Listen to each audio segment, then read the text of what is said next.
최근 들어 부쩍 일본에선 가난한 나라라는 표현이 자주 등장하고 있습니다. 엔화 약세가 지속되며 살기 어려워진 일본인들의 퍽퍽한 삶이 적나라하게 드러나고 있죠. 심지어 한국은 자기들보다 못 사는 나라라며 깎아내리기 바빴던 일본에선 최근 충격적인 광경들이 부쩍 목격되는 중이라고 합니다. 과거 베트남이나 태국 같은 동남아 국가에서 우리나라로 일하러 왔듯 일본도 최근 한국 취업을 희망하는 젊은이들이 급격히 늘고 있기 때문인데요. 갈 때까지 가버렸다는 일본에선 대체 지금 무슨 일이 벌어지고 있는 걸까요? 자세히 알아보도록 하겠습니다. 일본이 급격히 무너지고 있습니다. 과거 1980년대 버블 경제에 찬란한 추억에 사로잡힌 일본인들이 서서히 자국의 현실을 깨닫고 있는데요.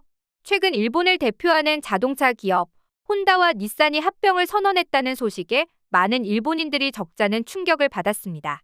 과거는 물론이고 지금까지도 굴지의 자동차 기업 순위에 꼭 들어가는 혼다와 닛산은 일본인들의 자존심이라 할 수 있는 대기업이었는데요. 그런 이 두 그룹이 합병하겠다고 발표한 이유는 생존 때문이었습니다. 글로벌 자동차 시장에서 점점 입지가 줄어들고 자동차 판매가 급감하면서 이익이 나지 않아 합병이라는 초강수를 둔 것이죠. 하지만 이 소식에 많은 일본인들이 턱 밑까지 위기감을 느낀 이유가 있었습니다. 과거 이들 자동차 그룹은 동남아시아 시장과 중국 시장의 높은 판매량을 기반으로 미국과 유럽 시장을 공략하는 등 한때 미국 자동차 업계를 위협할 정도로 매서운 성장세를 보였기 때문이죠. 그러나 일본의 잃어버린 30년과 함께 두 그룹의 글로벌 판매량 또한 지속적으로 감소하며 이들은 어쩔 수 없는 합병을 선언해 일본 사회에 큰 충격을 안긴 건데요. 이뿐만이 아닙니다. 일본을 상징하는 또 하나의 기업 도시바 역시 올해 3,000명의 희망퇴직자를 받으며 일본 열도를 경악하게 만들었습니다. 버블 경제 시절 일본 반도체 오공주의 한 축이었던 도시바는 한때 플래시 메모리 시장 2위로 규모는 물론 혁신에 있어서도 잘 나갔던 기업입니다. 그러나 경직된 조직 문화와 혁신 부족, 치고 들어오는 한국 기업과의 경쟁에 밀리며 끝없이 추락 수순을 밟았죠. 그동안 벌어둔 외화와 기술력으로 겨우 목숨을 이어가며 사업을 유지했으나 이마저도 올해 들어 지독한 경기 한파로 인해 파산 직전까지 몰렸는데요. 이를 극복하기 위해 대규모 구조조정을 실시해 4,000명 이상을 자르기로 결정하면서 올해 3,000명의 희망퇴직자를 받은 것입니다. 심지어 연말까지 1,000명 이상을 더 자르겠다고 발표하면서 일본은 경제 강국이라는 자존심의 스크래치를 입어야 했죠.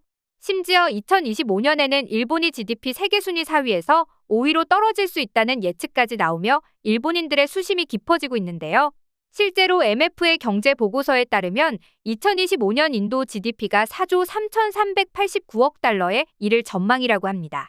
이 가정대로라면 일본은 인도에 이어 세계 5위로 밀려나게 되는 것이죠.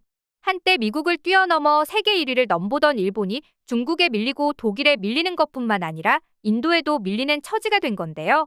여기에 더해 일본은 1인당 GDP에서도 자기보다 한참 밑에 있는 국가라고 여겼던 국가들이 빠르게 치고 올라오는 모습을 지켜보면서 허탈감을 느끼고 있습니다.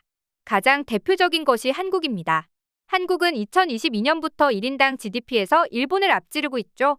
심지어 노동 생산성도 한국에 밀려버린 일본이라 한탄하는 분석을 내놓으며 일본 사회에 큰 충격을 안겼는데요. 문제는 여기서 끝이 아닙니다. 첨단 산업이나 문화 콘텐츠 면에서 일찍이 한국에 밀려버린 것은 물론 이제는 대만에도 추월당할 거라는 예측까지 일본 내에서 나돌고 있는데요. 실제로 일본은 배터리 2차 전지 시장에서 세계 순위 5위 안에 든 기업이 단 하나도 없을 정도로 처참한 상황입니다. 그 자리는 한국과 대만, 미국 기업이 차지하고 있죠.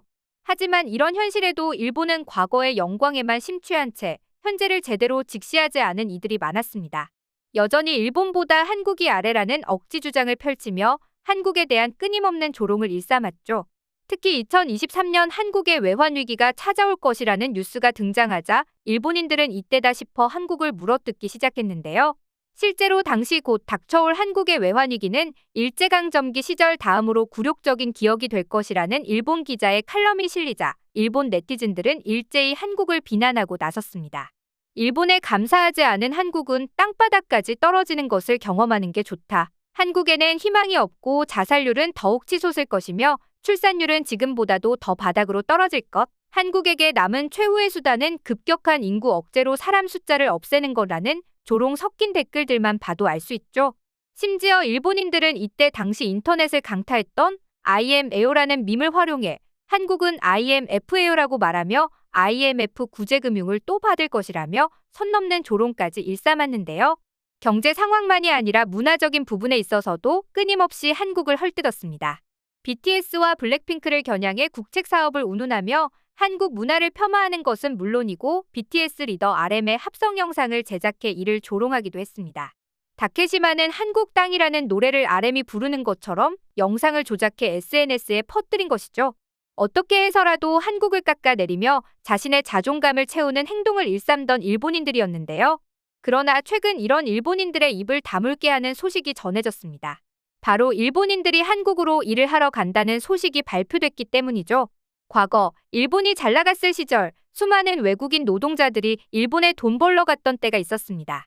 일본도 이를 당연하게 여기며 외국인 노동자들을 멸시하며 이들을 차별했죠. 그런데 반대로 일본인들이 해외 취업을 하게 되며 입장이 역전된 것입니다. 그것도 자신들보다 아래라고 생각했던 한국으로 일을 가는 일본 젊은이들이 확 늘었다는 자국 내기사가 발표되자 일본인들은 큰 자괴감에 휩싸였는데요. 이는 10년 전 수치와 비교해보면 그 차이가 더욱 와닿습니다. 2014년 취직을 위해 한국 취업 비자를 구한 일본인은 단 한 명에 불과했죠. 그러나 2014년 기준 한국에서 취업 비자를 구한 일본인은 2,196명에 달하는데요. 정확히 10년 만에 처지가 180도 바뀐 것입니다. 심지어 배우지 못하고 가난한 이들이 한국에서 일자리를 구하는 것도 아닙니다. 명문대를 졸업한 일본인들이 한국 일자리를 구하는 상황이 펼쳐지고 있는데요. 실제로 와세다대를 졸업하고 일본에서 고소득 직종인 컨설턴트로 일한 나가이 고시로 씨는 한국 언론과의 인터뷰에서 한국 일자리를 구한 이유에 대해 한국이 더 양질의 일자리를 제공하기 때문이라고 답했습니다. 이 밖에도 많은 이들이 한국에서 일을 하는 것이 일본에서 일을 하는 것보다 돈을 더 잘 번다는 답변을 내놓고 있죠. 심지어 한국 취업비자가 얻기 힘들다는 소문이 돌자 취업비자를 잘 얻는 방법이라는 글이 일본 커뮤니티에서 화제가 될 정도로 한국 취업에 목말라 있는 실정인데요. 심지어 과거 한국보단 일본행을 선호했던 동남아 노동자들마저 이제 한국어를 배우며 한국 취업을 간절히 바라고 있습니다. 불과 10년 만에 전세가 역전된 것이 여실히 와닿는 부분인데요. 이에 과거의 영광에만 심취해 위안을 삼는 일본인들의 자기위로도 이제 더 이상 먹히지 않고 있습니다. 한국 문화를 너무 잘 아는 일본 MZ세대들은 자국 현실을 냉정하게 한국과 비교하면서 한국이 더 낫다는 말을 하고 있죠. 심지어 최근 일본경제연구센터에서 발표한 보고서에서 한국에 밀린 일본이 이제는 대만에게도 1인당 GDP가 밀릴 수 있다는 분석이 나오자 많은 일본 네티즌들이 충격이라는 반응을 보이고 있는데요. 일본은 이제 완전히 아시아의 열등생이군. 일본은 끝나가네. 나도 한국인이 되고 싶어. 일본은 끝난 나라. 경제도 악화, 치안도 악화, 모든 국민이 빈곤화 같은 댓글들에서 일본인들의 허탈감을 느낄 수 있죠. 일본과 달리 눈부신 발전을 거듭한 한국에게 박수를 보내며 앞으로도 일본은 물론이고 전 세계적으로 관심을 독차지하는 국가로 계속해서 그 위상을 유지하길 기원하며 오늘 영상 마치겠습니다.